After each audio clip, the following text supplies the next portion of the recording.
Newsfirst, Newsline with Faraz Shauketaly. Well, hello, good evening and welcome to Newsline Live. This evening we've got a guest who is pretty much gung-ho on everything to do with the vaccination process for COVID-19. He's been on the program before. He's here with us, the Chief Government Epidemiologist, Dr. Nihal Abeysinghe. Very good evening to you. Tongue-twisting word, that. How do you say it Good properly? evening. I was the former chief epidemiologist. Yes, indeed. How do you say that word? Epidemiologist. Well, there you go. That's what I meant. Thank you. Now then, Doctor, there are several serious issues, of course, going on in the country. And right up there is definitely, must be, the fight against Corona-19. Yes.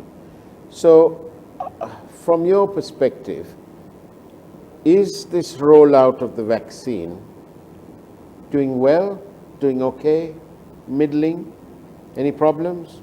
Okay. At the beginning, of course, we were a little puzzled because we deviated from the original plan. The original plan was to vaccinate first the elderly. That is, I mean, the high-risk groups in the forefront. That is the hospital staff and the army and navy and the police, the frontline staff who involved in the epidemic, and then to go for the elderly people above 60 years. But suddenly we noticed that the government changed its plan and then declared that they are vaccinating about 30 years. So therefore that, I mean, we were a little puzzled because we noticed that a large crowd of people, gathering in places to get the vaccine. So fortunately we did not have, a lot of adverse effects. So therefore that, I mean, that period now we have at least covered. I mean, so therefore we are okay. And recently the government has declared that now the government will be giving it to the elderly people above 60 years with the new 264,000 vaccines that which That's the one that's come from the WHO? Yes, WHO support. Right. Yes. Now then, the first lot, the first lot of 500,000, Yes. where did that come from then? Actually, it came from India and it was a gift.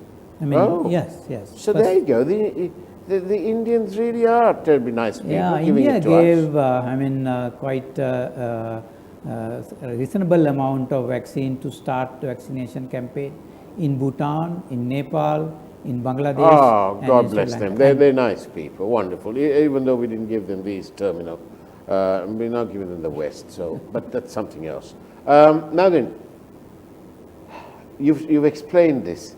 When they change their program midstream, doesn't that annoy the WHO, saying, what is Sri Lanka doing? I'm sure WHO must be watching what Sri Lanka is doing. Yeah. But the original plan that as we said, we would have concentrated on the high-risk groups because the main aim throughout the world of this vaccination is to prevent deaths and minimize the complications.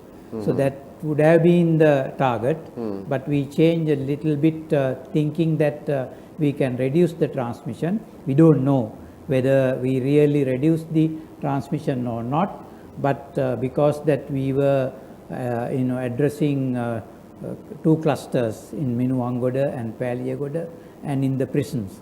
So because of that, perhaps this caseload came down. Now it's about 300 cases per day, and our testing also has come down to around 8,000, 7,000. So depending on that, So it's working. It's working. You mean it would have been this way in any case, whether vaccinated or not, right? Because any outbreak, when it comes to the peak, it naturally comes down. So the vaccination probably would have helped us, come in that direction faster than that we were, coming before the vaccination. Of course, there is international concern now, isn't there, about the AstraZeneca vaccine. We have not too far off neighbors, Thailand, the Kingdom of Thailand, who put the AstraZeneca vaccine on hold. Surely that's not a frivolous decision, is it?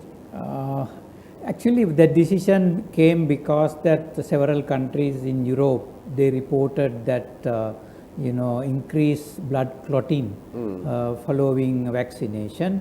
A lot of investigations are going on, and still there is no evidence that the vaccination caused the blood clotting. The WHO is also on the look at it, what is going on. So far, the evidence is that it could have been a coincidence.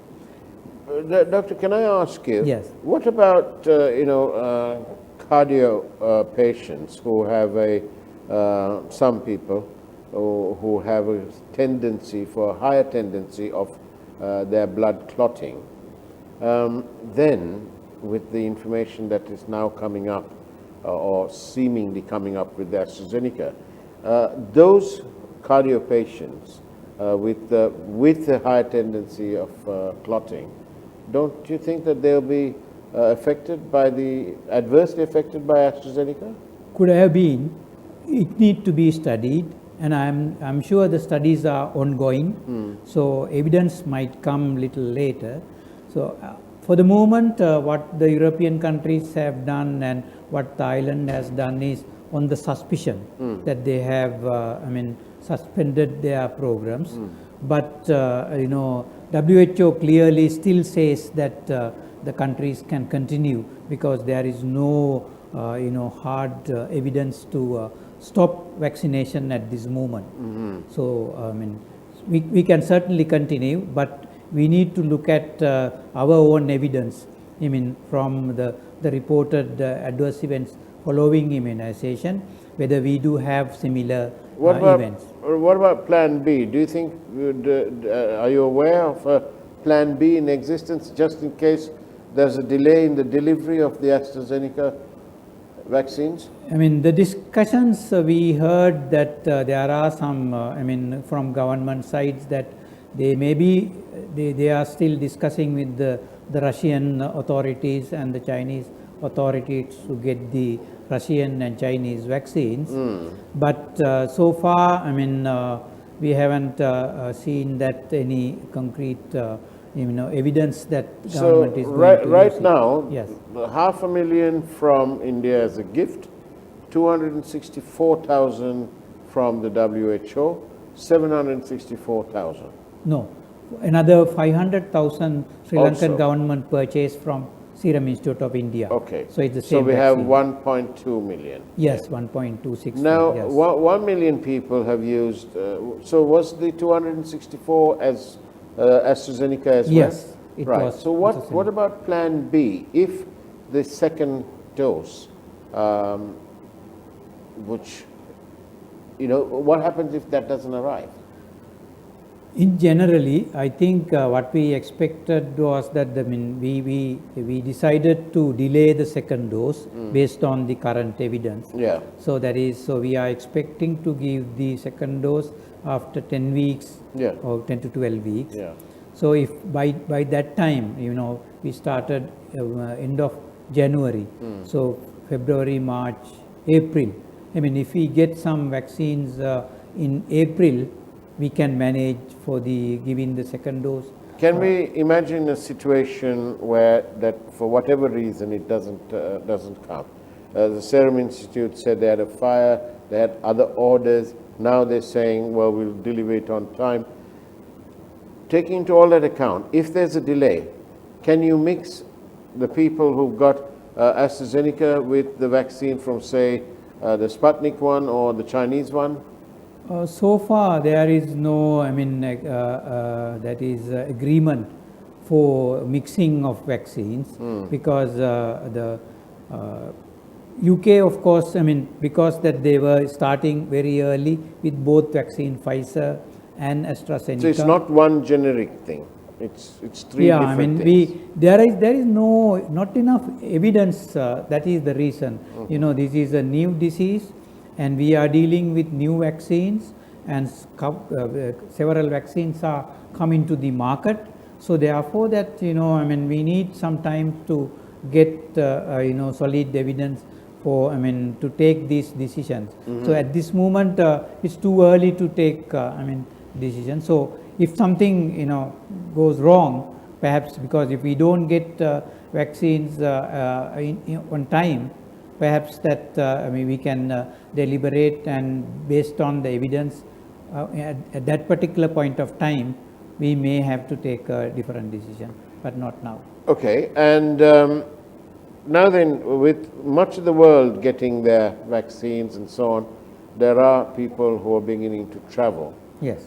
What about a scenario where the people who've got both their vaccines, both doses of the vaccination, arriving in Sri Lanka, right now they have to go into quarantine. Is that a little bit over the top now, or should we reduce it, or should there be no quarantine? I think the discussions are going on, and perhaps the plans, the current the plan will change. Yeah. But there is no global agreement.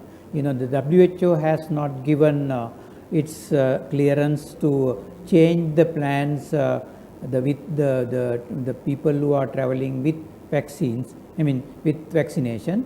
So perhaps in the future, the way that we are handling the vaccinated people might change.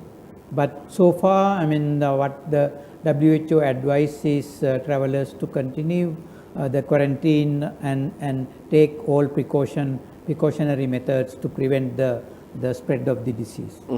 And the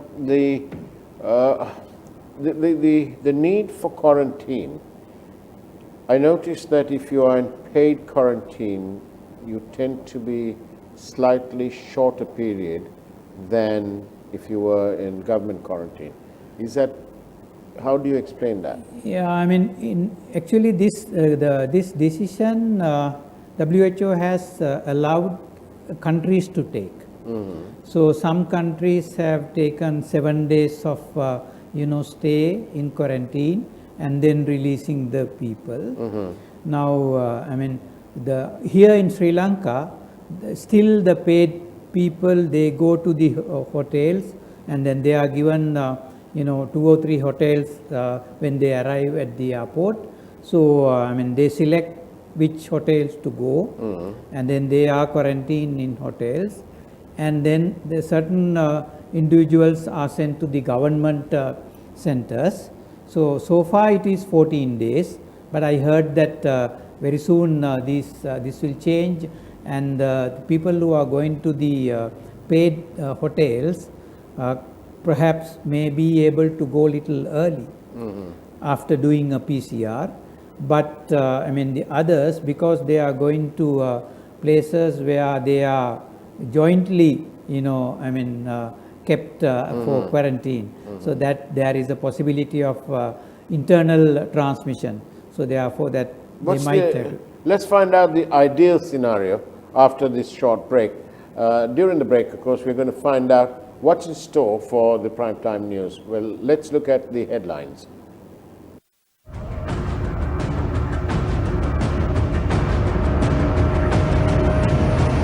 Newsfirst, Newsline, Shauketaly. And welcome back to Newsline Live. We are in conversation about the vaccination process. Now then, Doctor, when people come back here, nowadays people are having the vaccination. When they come back, is there a real need to have a quarantine period, whether it's paid quarantine or with the government quarantine or whatever? So if they have taken 2 doses in the case of the vaccines which need 2 doses, Yeah. So if they have passed sufficient time to develop the immunity, And what is that sufficient time? you mean at least minimum 2 weeks after the second dose. Okay. Right. So then if they come, of course, I mean, we can consider that they are immune. But I mean, either we need to test the antibody, or we might have to do because actually for the moment the issue is that we don't know. They may have developed the immunity, Yeah. but they may carry the virus. That was That's going to the be my issue. question. Yeah, that's the issue. So therefore that maybe we have to do a PCR Right. again and then confirm that they are not carrying vaccine, I mean the virus. So then they can be released to the community, to move with the others. Several questions from our viewers. One's a medical question. Right, okay. We are 70 plus. Our son is 45, and he is a smoker with various blocks. How does the vaccine affect them? You mean if they are smokers, I mean, so far what we consider is that even the people who are having chronic disease should be getting the vaccine, because they are more prone to severe disease if they contracted the virus. So therefore, I mean, even if they are having chronic diseases, Yeah. I mean, it's wiser to get the vaccination because of the same reason that they are more prone to the severe disease, COVID disease. Now then, it says here, Yeah. various people are already, somebody's saying here, I was given a date for the second vaccination for the 17th of March. Got the first vaccination. When I rang up, I was told not to come tomorrow as they are not giving any more vaccinations. Yeah, I think the reason is that originally the government was planning to give the second dose in 4 weeks' time, but then the evidence was available, to change that decision, and the government changed that decision to 10 to 12 weeks. Now the people who have been given the first dose in early part of this vaccination program, now they need to wait for 10 to 12 weeks. So therefore that if they have taken from a hospital or a medical officer of health area, I am sure that they will give another date for them to come for the second dose of vaccination. Right, but they are high risk. Yeah, I mean, because the first dose, if they have given the first dose, Yeah. they need to be given the second dose. So 10 to 12 weeks later. they At should- what point does the curve sort of drop off if you don't get the second dose? You mean what now we believe after 12 weeks, now it might start getting Dropping off? Yes. So we really need to. Yeah, we need to boost it at that point of time. Right, so it's pretty serious time. You mean it's really, yes, because we need that booster to maintain the immunity level. What's the case against sending people who arrive here from abroad who've tested negative with a PCR? What's the case against them going and doing home quarantine? Actually, I mean, that is what is being discussed. Right. Now, even if they come with 2 doses of vaccine, now the discussion is on to, to test them, and then if they are negative, allow them to move with the others. But if they haven't taken vaccines, so in that case, they need to be tested, and if they are negative, only that they can be released to the community to move with the others. So that's the issue. Let's say that you've got that you are a carrier and you've only just started, unknown to you, being the carrier, and you get a vaccine, a PCR done, and it comes up, probably come up negative, Okay. if it hasn't got hold of it, and then you're sent home, the risk, the numbers may go very high if people are being sent home. Yeah, that is why actually when the PCR is taken, that the medical staff, the health staff, is supposed to take a good history of the traveling and whether the people would have exposed and what were the probability of exposure. So all that history has to be taken, before, when they are doing the PCR. So with that history only that their test results is taken into consideration. And how good is the reporting structure if a Sri Lankan travels, whose home is in some very sort of obscure and very, very rural place, and he develops symptoms after arrival and goes to see his local doctor? How good is the reporting structure between that remote area and the center in Colombo? See, we do have this notification system, Right. and any medical officer, qualified medical officer who sees any patient who is now suspected of COVID, they will report to the medical officer of health of the area, and the medical officer of health will take action to report to the center and the places where the PCR is being done, the testing is done, and they will get them tested. So that mechanism is now, it's freely available in the country now. We'll see. Right. So we shouldn't be worried about that. I don't think, we are. in Sri Lanka now, mostly the medical staff, they knows what to do when they come across a person with history of You're exposure. very positive about the medical side because obviously you would know it intimately, being from that side. I've been in the service for in fact, 27 years. Yes, there you go. But using that same expertise, what are the shortcomings? We hear all the good things. We like hearing the good things. But we need to know if there are shortcomings so that we can be prepared. Actually, these vaccines, that we have been discussing with the government and the relevant health officials. Now, vaccines will not be, available to vaccinate everybody. Right.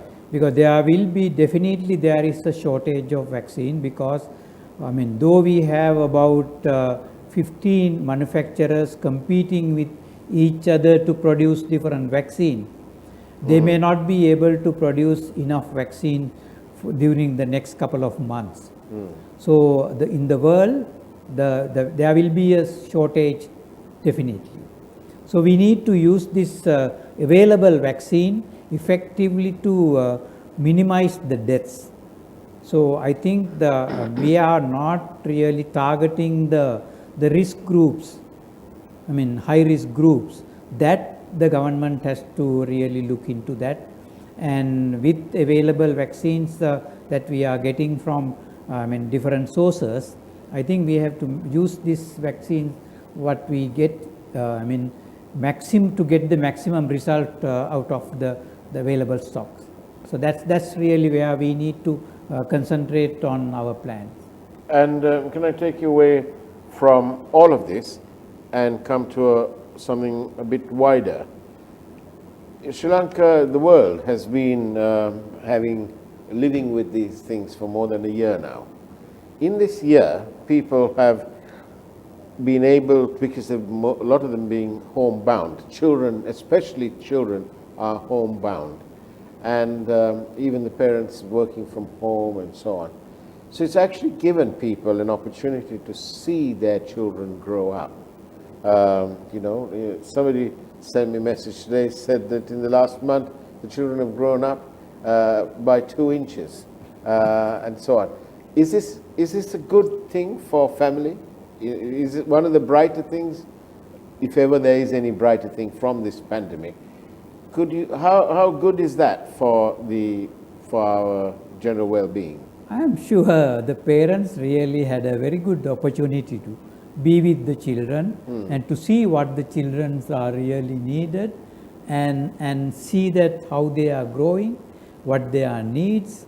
And I'm sure that this was really a good opportunity for parents to, if they really use it properly, to be with children and learn what exactly they want. And specifically the psychosocial issues of the growing children, really adolescents, to understand what their requirements, what the psychosocial issues that they are facing with. And I am sure that this would have been a very good opportunity for all the parents throughout the world to learn and to be with the family and be together, and then really to know each other very well, what exactly how the family, within the family, things are moving. I think the word we are both looking for Yeah. was quality time. Certainly, yes. Indeed. Yeah. Although the children will say that they found staying at home without going to school terribly boring. Yes. Because they can't get mischievous. and so You on. tend to be bored, but still, I mean, you can Indeed. use that time for, I mean, useful discussions and then learning things. Dr. Nihal Abeysinghe, thank you very much for being on Newsline Live. And now back to some very serious matters, which you can follow, of course, in the next program, which is that wonderful thing called the news, the primetime news from News First. Take care and God bless you. Thank you very much.